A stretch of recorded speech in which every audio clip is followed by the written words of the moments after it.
Yan. Ito po yung motosiklo ko. Yan, inamag na po. Inamag.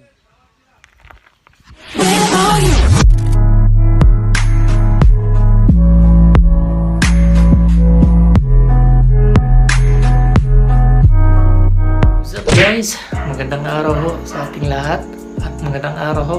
Dahil ngayong araw na to ay magtatagalog na po ako.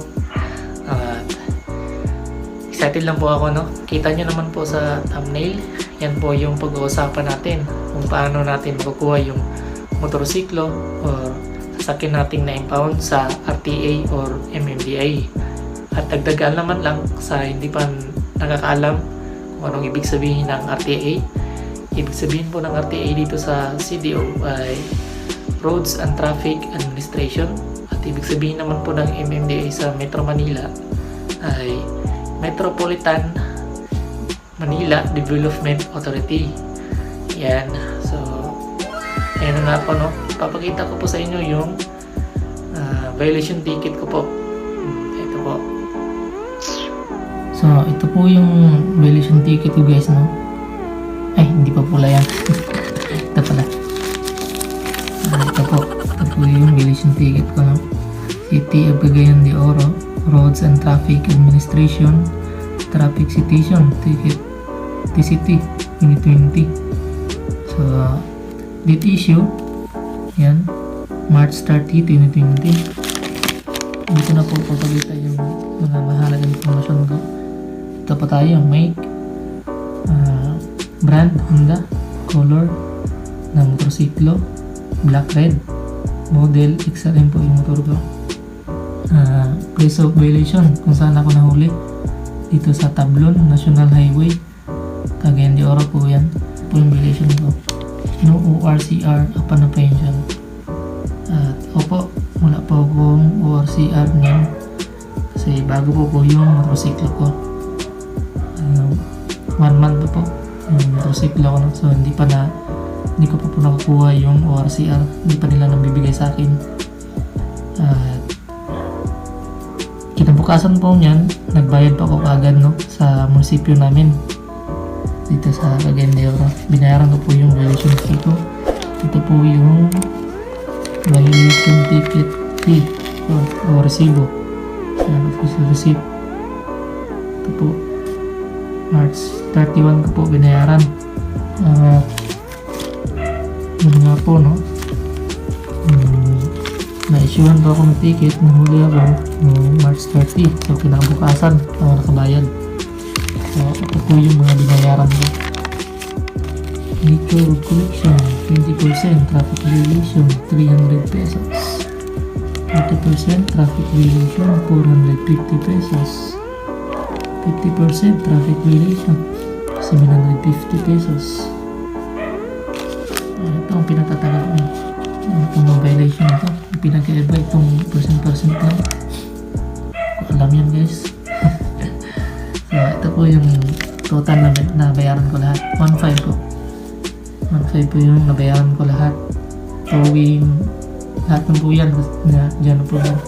So, di ko po alam, no, sa MMDA, sa Metro Manila or sa ibang lugar kung magkano yung babayaran nyo pag na-tow yung sasakyan nyo ang motorsiklo. Yun na guys, no?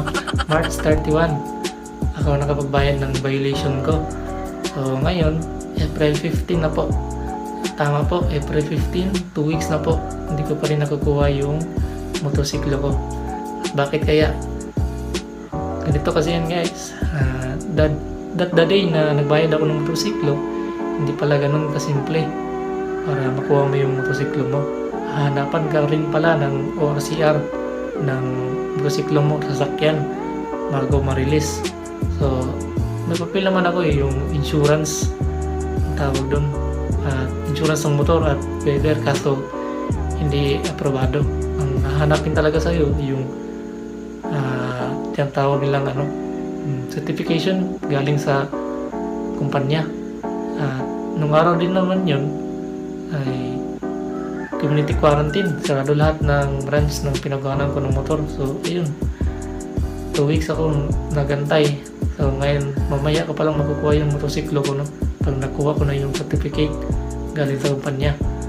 So ngayon guys, matutulog muna ako ngayon guys kasi 3 AM pa lang na madaling araw. So huwag niyo pong i-skip kasi ito po yung pinaka-importante kung paano mo makukuha yung motosiklo mo. At para makita mo kung anong certificate ba yun yung para makuha yung motor mo. So kita tayo mamaya guys. So huwag mo i-skip. Ayaw i-skip bye. So tulog ako guys. 6.5 hours later. So what's up guys? So 6.5 hours. So nakuha ko na yung certificate po na kinakailangan para ma-release po yung motorsiklo kong na-impound. So ito po yun guys. Yan. So takpan ko lang po yung mga mahalagang impormasyon guys. So ito po yung certificate. Kung wala ka pong ORCR, ito po yung kinakailangan mong ibigay para ma-release yung sasakyan o motorsiklo mong na-impound. So ngayon guys, makukuha ko na yung motorsiklo ko. At ito po yung motorsiklo ko po. Ayan. Nandito na po ako. So anong itsura na po niyan. Ayan. Ito po yung motorsiklo ko. Ayan. Inamag na po. Inamag. So nandito ako sa compound ng RTA na po. Ayan. Daming motor. Ayan. Daming motor dito. Hindi pa nakukuha. Ayan guys. Ganyan kadami yung mga na-impound dito sa RTA compound nila. So update ko kayo guys pag tapos na, no. So papaserox pa ako sa mga papel ko. Tara. So what's up guys? Makuha na din ang mga mungkuhan guys. Na-impound ng motor. Kompleto na ang papel. Kaya magtala. So kaubanan ako si Jerry. Kinapasgan akong amigo. Tara guys. Kunin na natin yung motorcycle.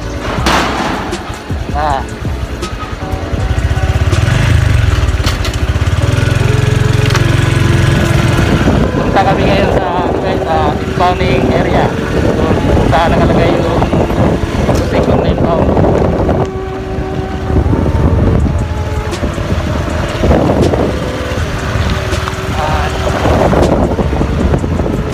Ito yung impounding area dito. Dito na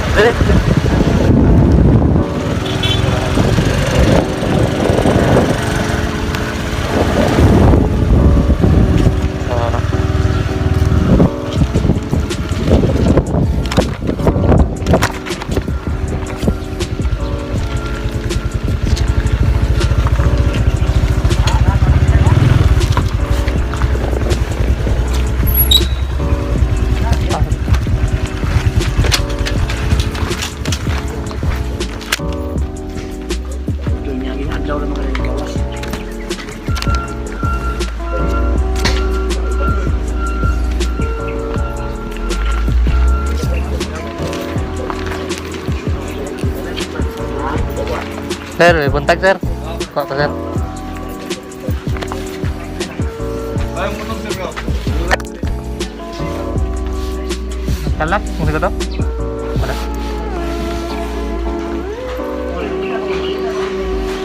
Ginagawa mo!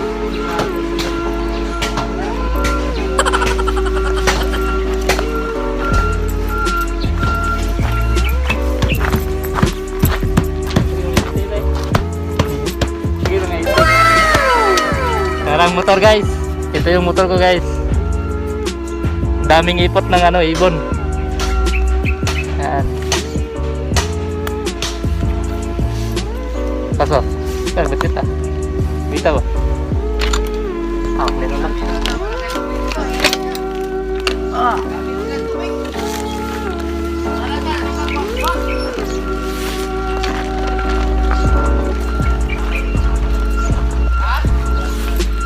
Guys, daming motor guys oh.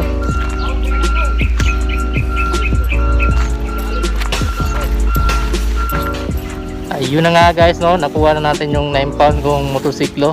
At ito guys, so di pala ganun ka simple. So may binayaran pa ako bukod dun sa 1.5 no. Yung 1.5 pa lang na bayaran ko ay violation fee lang yon. So magkaiba pala yung towing fee at may storage fee na 100 kada araw. So 2 weeks yun naka-impound doon. So 1.6 yung nabayaran ko sa impounding area, tapos 300 sa towing. So tumataging-ting na 1.9 yung nabayaran ko. Pero 900 lang yung nabayaran ko kasi may pinakausapan ako na yun. So 1,000 lang yung nabayaran ko lahat. So lahat na talaga, full 5 yung nabayaran ko para makuha lang tong motor na na-impound. So yun guys, hanggang dito na lang yung video guys. Kung nagustuhan mo tong video na to at may natutunan ka, huwag mong kalimutang i-like, comment and share, at huwag kalimutang i-subscribe at hit the bell para updated ka sa mga bago kong video. So hanggang dito na lang guys. God bless and salamat. Okay.